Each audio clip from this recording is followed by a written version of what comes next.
Welcome back to the news at 10. We've been reviewing the year 2016. Time to look forward now at expectations of 2017. Joining us now is Channel's in-house data analyst, Babajide Ugusowo. And I suppose you're going to talk about the economy tonight. Thanks for joining us on the news at 10. Happy New Year. Happy New Year. I'm so sorry. Happy New Year. Fancy you're here tonight on the 1st of January. Really appreciate your coming. 2016 is already gone. Looking at the optimistic New Year message from the president, can we say that the economic challenges are finally gone with the old? I like to look at it from a slightly different perspective, and I think it's are the days ahead of us brighter than the days behind us? And I think yes. Let's look at the president's New Year message last year. Even though it was less than 7 paragraphs, it was all filled with a lot of political talk. And what do I mean by political talk? A less than 7 paragraph statement that had a mention of change 5 times. So it was a political talk that we had as a New Year message last year. This time around, we've seen a different message. We've seen a longer message, more detailed, and even though it's a longer message, only one mention of change. So I can clearly see that we're moving away from politics into real action. But perhaps even more important than that, I think the president, based on this New Year message, has shown that he's no longer Mr. Tough Guy. Now, what do I mean by that? Let's look back at 3 decades and 2 years ago. His New Year message, January 1st, 1985. How did he start it? 2 words: fellow Nigerians. Now, how did he start his New Year message last year? Fellow citizens, which is softer than fellow Nigerians.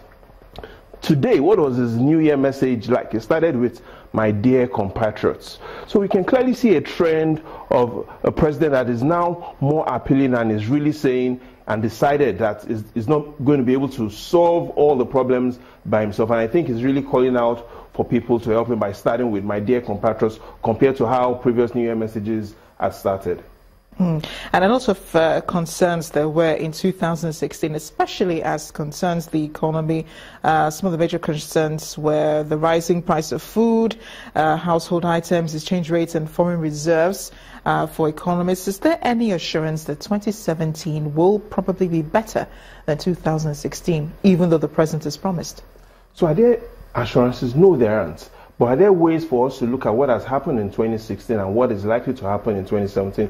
Yes, there are. So we could look at 3 ways: jobs, security, and corruption. So let's quickly look at what has happened in 2016 and what is likely to happen in 2017. In 2016, yes, remember the president had promised 3 million jobs. This time last year, 1st of January 2016, the vice president had said they were going to create no fewer than 1 million jobs. And he had said that while he was in Burkina Faso discussing with a Nigerian community then. But here's what the National Bureau of Statistics has said. They said those promises were not fulfilled. As at the beginning of this year, there were 22 million Nigerians that were in that category of unemployed and underemployed. That has moved to 27 million. So based on the promises of job creation, the government wasn't able to fulfill that. Do we expect that to change in 2017? Yes, we do expect that to change. I'll explain the reasons why we expect that to change. But did we make success, even though we didn't make success in job creation? Yes, we did, especially if you look at security. So here's what the International Institute of Strategic Studies has said. They've said they expect that the total number of fatalities in 2016 will be significantly lower than what it was in 2015. So yes, we've made progress based on looking at it from the security perspective. And lastly, is to look at it from the corruption perspective. And we've seen how we've been making baby steps in our growth in improving how we handle corruption. So let's look at how we started. In 1999, Transparency International then had rated our corruption score to be 1.6 over 10. Now, by the time President Obasanjo was handing over to President Yar'Adua, that had gone up by just a bit to 2.2 over 10. That was the score. As at 2010, when President Jonathan came in, that score was 2.4, and he left it at 2.6 over 10. So here's what it means. We'll be making fantastically small steps when it comes to our corruption score. And if we keep going at this fantastically slow speed, perhaps before we get to 5 over 10, it might be 2030. So by the end of 2017, we expect that we've moved faster than we have based on history. So clearly, in terms of the economy as measured by jobs, we didn't get to that promised land that the government thought it would get us to. In terms of security, we've seen, yes, we've achieved significant progress compared to what we were doing based on historical trends. And looking at corruption, yes, we are making baby steps when it comes to corruption, but those baby steps would not get us to where we want based on the kind of speed we want to achieve for corruption. What about getting us out of the recession? Now, getting us out of recession, now that is totally different, because there are two major things people are looking at regarding the recession is where will the growth come from and what will spur the growth. So when that question comes up, we then go back to where are we regarding inflation. So beginning of the year, inflation was just 8%. We're now looking at double-digit inflation. Beginning of the year, when we looked at the government's budget, we were looking at an exchange rate of 197 naira. Now, we know what it is in the parallel market, and the government is still saying we're going to be looking at an exchange rate this time of 305 naira.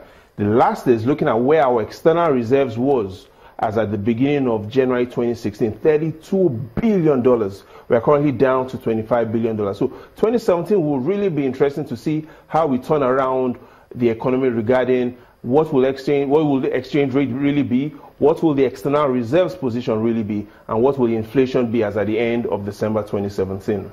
And of course, Channels Television will be keeping tabs on the government as it makes this progress to make sure that we really get us out of this. Thank you so much, Babajide. Once again, Happy New Year. Enjoy the rest of your evening. In other news, residents of Baggala Pay community in the nation's capital are crying out to the government to make good its promise to fix bad roads and end their years of suffering. The residents who describe the Baggala Pay Road on the edge of the city centre as a death trap express fears they might be cut off from the FCT and their businesses completely collapse if assistance is not urgently provided.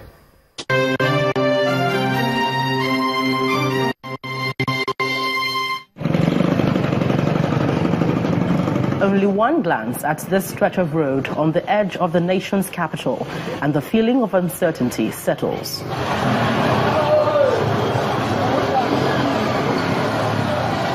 We moved towards Baggala Pay, a growing community in Abuja, by motorbike.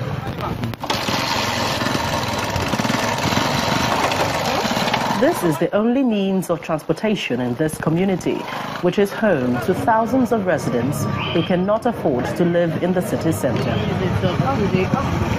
No way to cross here now. The risk involved in ascending or descending this major road leading in and out of Baggala Pay community is frightening. Take a look at this gully erosion. It has eaten deep and divided the road. A closer look portrays a very disturbing picture. And what is worse, the Baggala Pay Road continues to cave in. It is a death trap. Here. You're my leg. Oh, it's like it's shifting. Oh, that's here. Yeah. 10 years ago, we saw this place collapse. So we now report to government that they should come and do something, do our road. They promised us that they are coming to do something. They didn't do anything up to now. During the rainy season, you will see there's no roads here completely. What you are seeing here, during the rainy season, you cannot pass here. The locals equally narrate how some people have met their untimely deaths owing to the delay by the government in fixing the road. We are suffering. Some of our people that has car here now, no way for them to go out. No way for them to come out. What a mess. What country are we? The senators and the House of Rep, the constituency project money they have, where are they putting it? And if we our hard-earning money, we suffer for it and we put it on this road, but at the end of it, it collapses. People cannot pass here any longer. Those that did their business here, they cannot do business again. The situation, which has forced many business owners to close shop and scratch to eke a living, can be addressed, according to the chief of Baggala Pay. Remember, since 2008, yes, we have been begging government to come and repair this road, but nothing was done.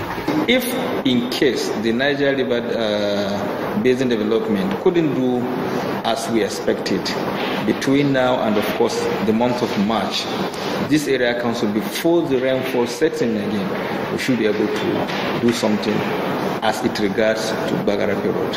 As the road gradually fades away, the people no longer want to watch helplessly, as time is now of essence to save their lives and livelihood. Gloria Umezuke, Channels Television.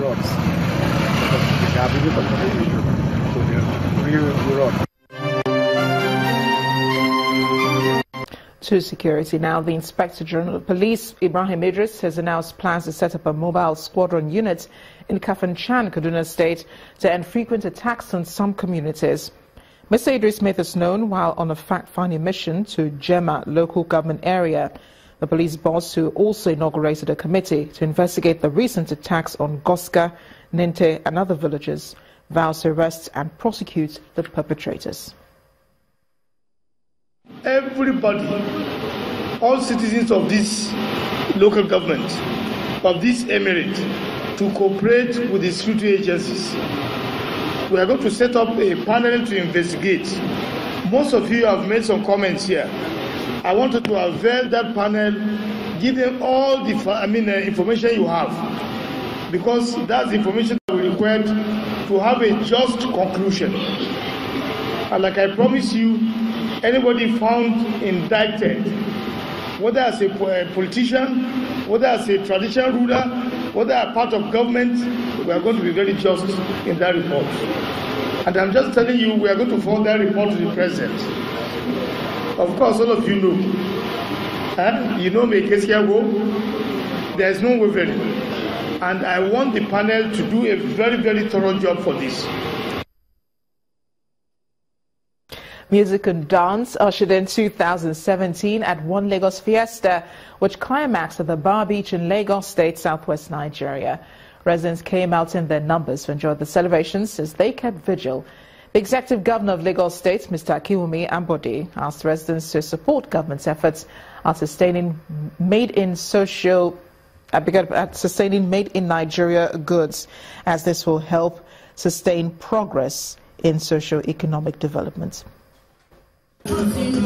In continuation of what has become a tradition, the Lagos Bar Beach came alive as residents gather for the One Lagos Fiesta and crossover countdown. As the clock ticks, entertainment of various forms took center stage, including scheduled performances from raving artists.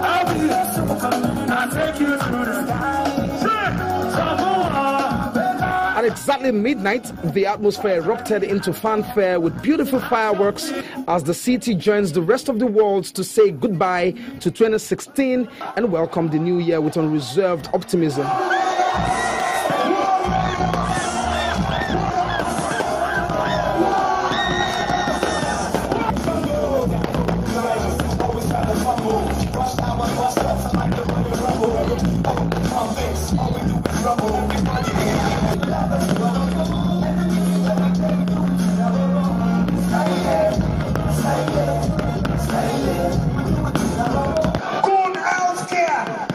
The Executive Governor of Lagos State, Mr. Akiwumi Ambode, then delivered a message of hope for a brighter tomorrow. In celebrating our state, we recognize that there are several reasons to be joyous and proud. We have been exceptionally blessed in human and capital resources. We are undoubtedly the world's largest and most celebrated. And as always, the New Year celebrations aren't complete without new resolutions. I'm looking for good things, more life, more happy things. I want to move forward.